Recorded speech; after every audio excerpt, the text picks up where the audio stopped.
Welcome to Spiritual Psychology. My name's Renee LaValle McKenna, and I bring my 30-plus years as a recovering addict and ex-crazy person turned therapist and shamanic healer to bring you snackable teachings on spirituality, psychology, and all things personal growth.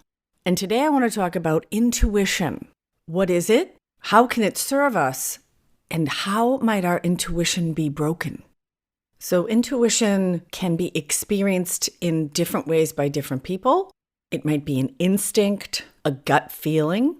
Some call it the sixth sense. And although certainly there are intuitive thoughts, generally intuition operates on a feeling level or a felt experience in our body. Now I say generally because people experience intuition all different kinds of ways. And if it's highly developed, it may even be auditory, like you might hear words or see images. And that's where this sixth sense is using some of our other five senses to make itself known to us. And I've come to believe that we have many more than just those five or even six senses. And there's a lot of neuroscience actually to back that up. But opening to those other ways of knowing really adds to our ability to gather information and make decisions in our life. And I think what we call intuition is kind of a larger basket that contains these other ways of knowing that are what I call non-rational. And that's different than irrational. In fact, irrational behavior often happens when our rational or conscious mind feels inadequate in a circumstance and our non-rational kind of breaks through and takes over. And usually that comes from a place of fear or panic and unresolved emotional issues from the past. Irrational is when we say 2 + 3 = 6. My lover didn't text me today, that must mean they're cheating on me or the relationship is over. When actually they're just busy.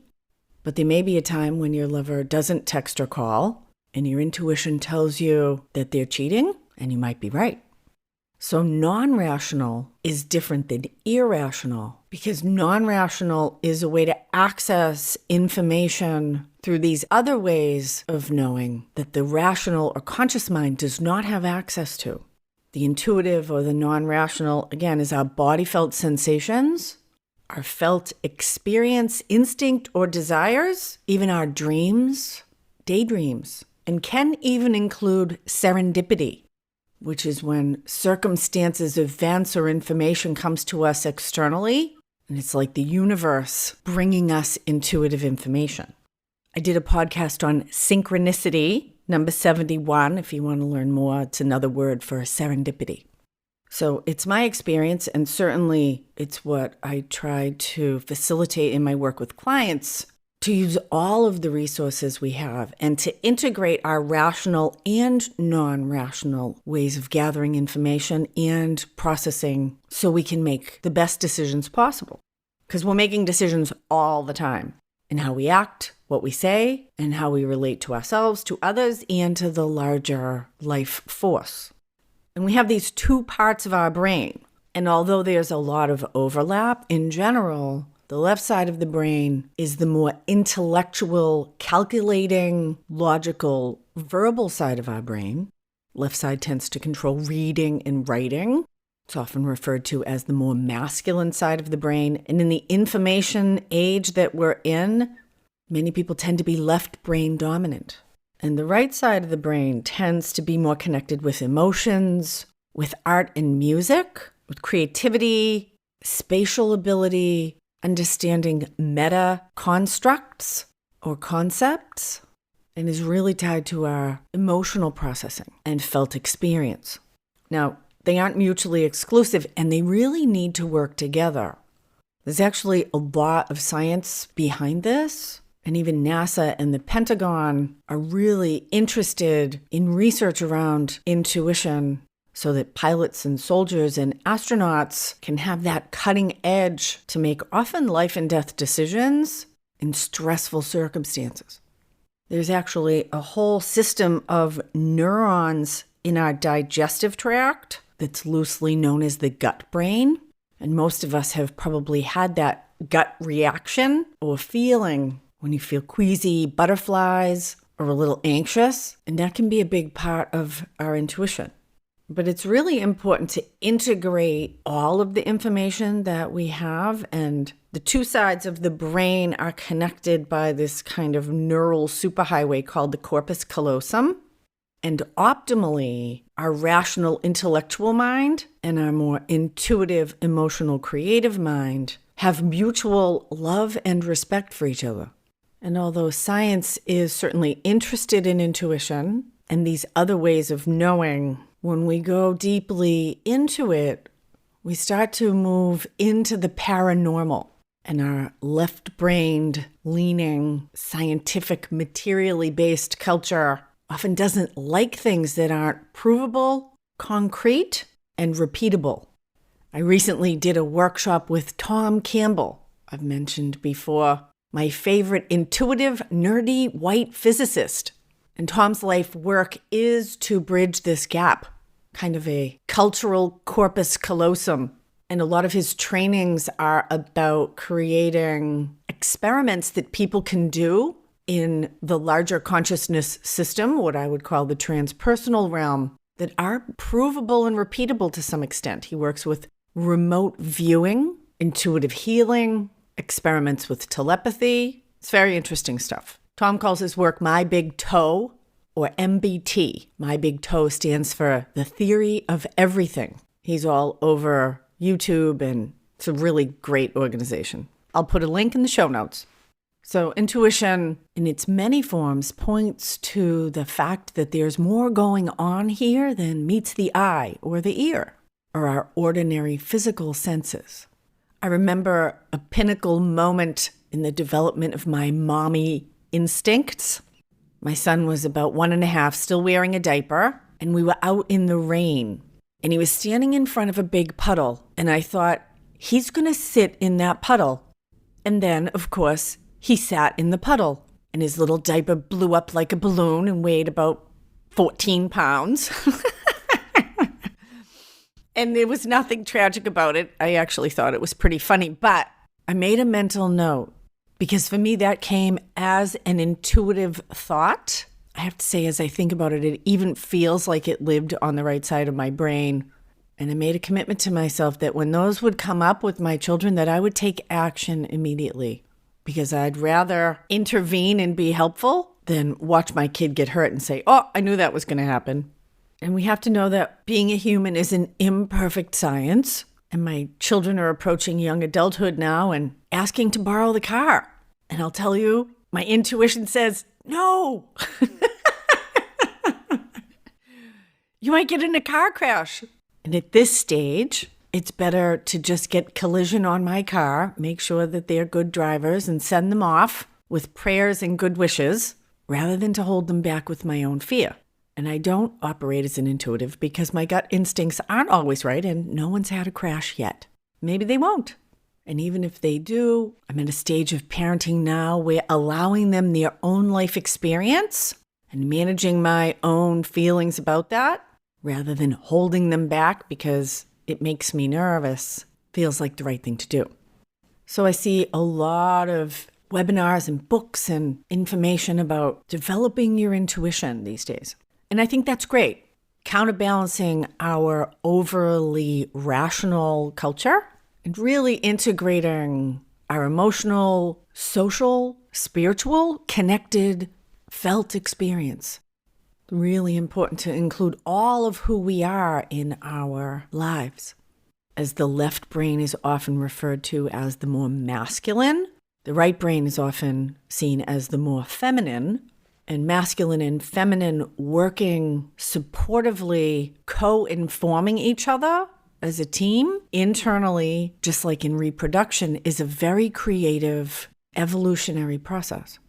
In fact, from my perspective, the over-reliance on the intellect and this more masculine approach could be seen as the cause for misogyny, for the environmental problems we have, and even for a lot of our social suffering. So I think it's really healthy and hopeful that this idea of intuition and more feminine relational felt experience is being included in the conversation in a much more mainstream way. In my experience with myself, with clients, and just with people in general, for many of us, the intellect is exhausted. It actually doesn't know all the extra support that's available when we can open to trust our own intuition in the larger transpersonal realms that have our highest good in mind. But the Equal Rights Amendment has not been passed. And although it's part of the discussion, on a personal level, many people have a questionable relationship with their intuition. And particularly if you grew up with dysfunction, abuse, or neglect, your relationship with your own intuition may be damaged. I know mine was. We live in a culture of mass emotional suppression. We're supposed to be happy all the time. And the deeper, messier, maybe darker feelings and intuitions are pushed away or pressed down. And I believe this is one of the major causes of depression, the pressing down of our instincts, intuitions, and felt experience. I did a whole chapter in my book on depression. It has 3 powerful guided inner journeys that are really helpful in opening up those doors. As a child, I was ridiculed for having feelings. Some people are told when they're crying, I'll give you something to cry about, because their parents are uncomfortable with sadness or being confronted with their own dysfunction in the responses of their children. I know for myself, I was told everything is fine. What's wrong with you? And it wasn't until adulthood that it's very clear to me that everything was not fine and that my feelings were completely healthy and appropriate for the circumstances. But the level of unconsciousness and unwillingness to grow and change, my parents' need to see themselves as perfect, inhibited their ability to be present and grow. And that's often what intuition does. It points to a deeper truth that may be inconvenient. And so for me, I came to believe that my feelings were irrelevant and broken and just a source of suffering, and I did everything I could to make them go away, including drinking myself into blackouts and staying as high and disconnected from my felt experience as I could for a long time. And there's lots of ways we can distract ourselves from our intuition. In fact, I was working with someone who calls himself an intuitive.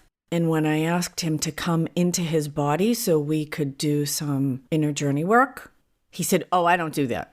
Excuse me? No, I don't come into my body. Really? That's interesting. No, I'm just connected spiritually. I'm a spiritual being having a human experience, and I don't really want to have a human experience. I'd rather just be a spiritual being. Whoa. Okay. Well, we are having a human experience, and again, integrating those is very important. And when I was able to get him in his body, he has tremendous rage and despair, which don't really go with his idealized self-image of himself as a spiritual being who's forgiving and unconditionally loving. That's called spiritual bypass, where we want to skip over the human work and stay in spiritual bliss. But we have bodies for a reason. So it's really about integrating all of our different ways of knowing, all of our different ways of receiving and processing information that makes us whole, empowered, and fulfilled. And that's not a place we get to. It's a skill we practice. It's like I live a few blocks from Ocean Beach in San Francisco. It's a pretty advanced surfing area, and I love to watch people surf. It's a metaphor for life. We got to wait for the wave. Each wave is different. We can stay on the board for a little while, and eventually we come off and we do it again. And integrating our intellect and our intuition is very much like surfing. Thank you so much for listening. If you like this podcast, please like and subscribe wherever you listen, or share it with a friend.